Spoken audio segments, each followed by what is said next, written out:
ಸ್ನೇಹಿತರೆ, ಈ ವೈಟ್ ಪಾಪ್ಲೆಟ್ ಯಾವತ್ತಾದರೂ ತಿಂದಿದ್ದೀರಾ? ಈ ಬೋಟಲ್ಲಿ ಯಾವ ರೀತಿ ಫ್ರೈ ಮಾಡ್ತಾರೆ ಅಂತ ನಾನು ನಿಮಗೆ ತೋರಿಸ್ಕೊಡ್ತೀನಿ.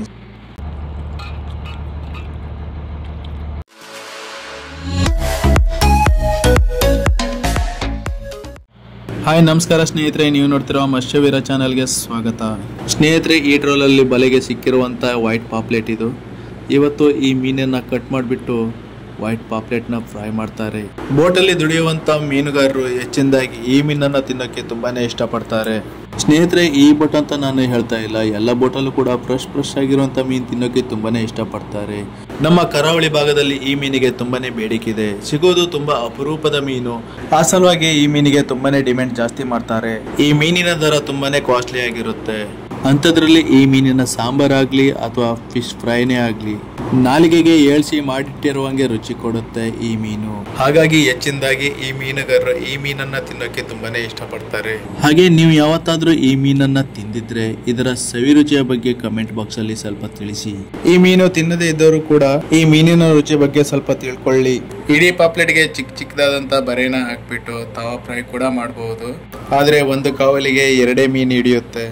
ಅದು ಕೂಡ 2 ಸೈಡ್ ರೋಸ್ಟ್ ಮಾಡುವಾಗ ತುಂಬಾನೇ ಸಮಯ ತಗೊಳುತ್ತೆ. ಸೊ ಹಾಗಾಗಿ ಸ್ಲೈಡ್ ಕಟಿಂಗ್ ಮಾಡಿಬಿಟ್ಟು ಎಣ್ಣೆ ಬಂಡಿಗೆ ಬಿಡುವಂತ ಫ್ರೈ ಮಾಡ್ತೀವಿ. ಕೆಲಸನೂ ಬೇಗ ಆಗ್ಬಿಡುತ್ತೆ. ಎಣ್ಣೆ ಬಂಡಿಲಿ ಹಾಕ್ಬಿಟ್ಟು ರೋಸ್ಟ್ ಮಾಡಿದರೆ ತಿನ್ನೋಕ್ಕೂ ಸಹ ಇನ್ನೂ ರುಚಿಯಾಗಿರುತ್ತೆ. ಸರಿ, ನಮ್ಮ ಮೀನುಗಾರರು ಕಟಿಂಗ್ ಮಾಡುವಂಥ ಸ್ಟೈಲ್ ನೋಡಿ, ತುಂಬಾ ಸ್ಪೀಡಾಗಿ ಕಟಿಂಗ್ ಮಾಡ್ತಾ ಇದ್ದಾರೆ. ಸ್ವಲ್ಪ ಸಮಯದಲ್ಲಿ ಮೀನನ್ನು ಚೆನ್ನಾಗಿ ತೊಳೆದ್ಬಿಟ್ಟು ಆಮೇಲೆ ಅದಕ್ಕೆ ಏನೇನು ಬೇಕೋ ಅದನ್ನೆಲ್ಲ ಸಾಮಗ್ರಿ ಹಾಕುವಂತ ನಾನು ನಿಮಗೆ ತೋರಿಸ್ತೀನಿ. ಆಮೇಲೆ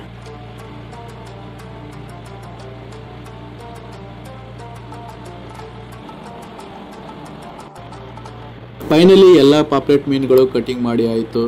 ಕಟಿಂಗ್ ಮಾಡಿರುವಂಥ ಪಾಪ್ಲೆಟ್ ಪೀಸ್ಗಳನ್ನೆಲ್ಲ ಒಂದು ಪಾತ್ರೆಯಲ್ಲಿ ಹಾಕ್ಬಿಟ್ಟು ಉಪ್ಪು ನೀರಿನಿಂದ ತೊಳಿತಾರೆ. ಮೀನಿಗೆ ಅಂಟ್ಕೊಂಡಿರುವಂಥ ಗೌಲ್ನ ಬಿಟ್ಟೋಗೋ ತನಕ 4-5 ಬಾರಿ ಈ ಉಪ್ಪು ನೀರಿನಿಂದ ತೊಳಿತಾರೆ. ಈ ಪೈಪ್ ಮುಖಾಂತರ ಬರುವಂಥದ್ದು ಸಮುದ್ರದ ಉಪ್ಪು ನೀರು. ಈ ನೀರಿನಿಂದ 3 ಬಾರಿ ತೊಳೆದ್ರೆ ಸಾಕಾಗುತ್ತೆ. ಮೀನಿನ ಹೊಟ್ಟೆ ಒಳಗಿದ್ದಂಥ ಗೌಲ್ನೆಲ್ಲ ಸಂಪೂರ್ಣ ಕ್ಲೀನ್ ಆಗೋಗುತ್ತೆ. ಕೊನೆಗೆ ಸಿಹಿ ನೀರಿನಿಂದ ತೊಳೆದ್ಬಿಟ್ಟು ಫ್ರೈಗೆ ರೆಡಿ ಮಾಡ್ತಾರೆ.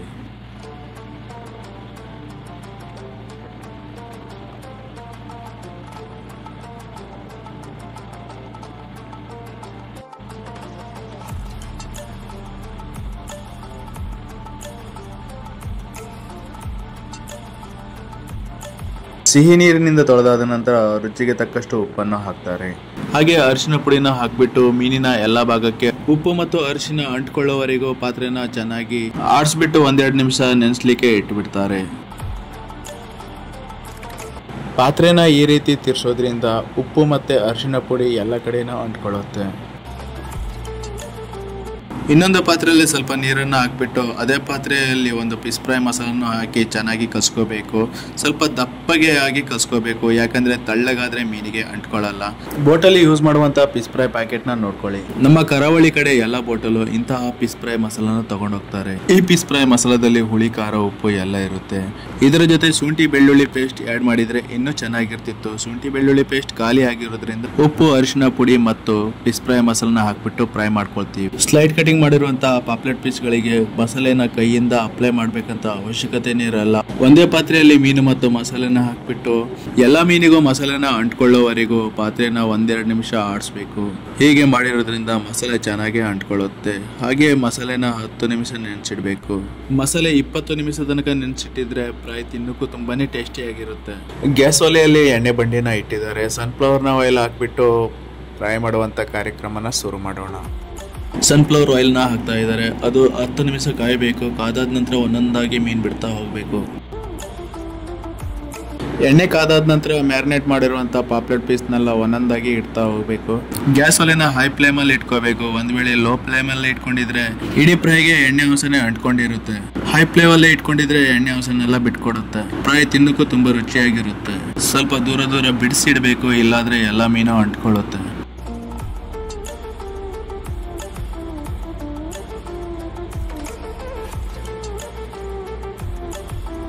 2-3 ನಿಮಿಷ ಆದ ನಂತರ ಮತ್ತೆ ತಿರ್ಸಿ ಹಾಕಬೇಕು. ಪಾಪ್ಲೆಟ್ ಮೀನು ತುಂಬ ಬೇಗ ಬೆಂದ್ಕೊಳ್ಳುತ್ತೆ ಈ ಮೀನು.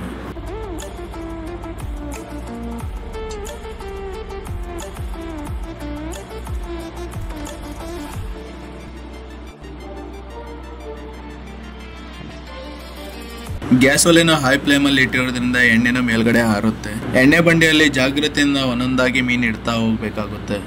ಮೀನುಗಾರರು ಹೆಚ್ಚಿನದಾಗಿ ಡೀಪ್ ಫ್ರೈ ತಿನ್ನೋದೇ ಜಾಸ್ತಿ. ತವಾ ಫ್ರೈ ಮಾಡೋದಾದ್ರೆ ಸುಮಾರು ಗಂಟೆಗಟ್ಟಲೆ ಸಮಯ ತಗೊಳುತ್ತೆ. ಒಂದು ಬೋಟಲ್ಲಿ 7-8 ಜನ ಇರ್ತಾರೆ. 7-8 ಜನಕ್ಕೆ ಒಂದು 15 ನಿಮಿಷದಲ್ಲೇ ಡೀಪ್ ಫ್ರೈ ರೆಡಿ ಆಗಿಬಿಡುತ್ತೆ.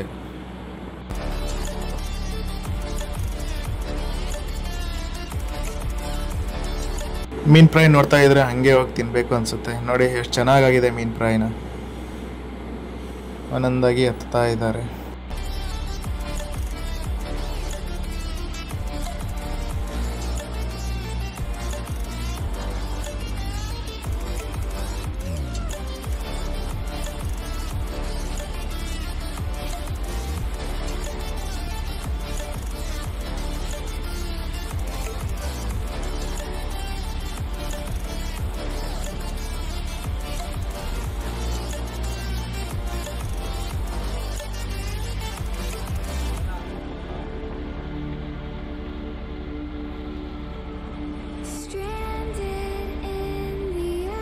ಸ್ನೇಹಿತರೆ, ನಿಮಗೆ ಈ ವಿಡಿಯೋನ ಇಷ್ಟ ಆಗಿದ್ರೆ ನಿಮ್ಮ ಸ್ನೇಹಿತರಿಗೂ ಶೇರ್ ಮಾಡಿ. ಹಾಗೆ ಮುಂದಿನ ಫಿಶಿಂಗ್ ಎಪಿಸೋಡಲ್ಲಿ ಮತ್ತೆ ಸಿಗೋಣ. ಓಕೆ, ಟೇಕ್ ಕೇರ್, ಬಾಯ್.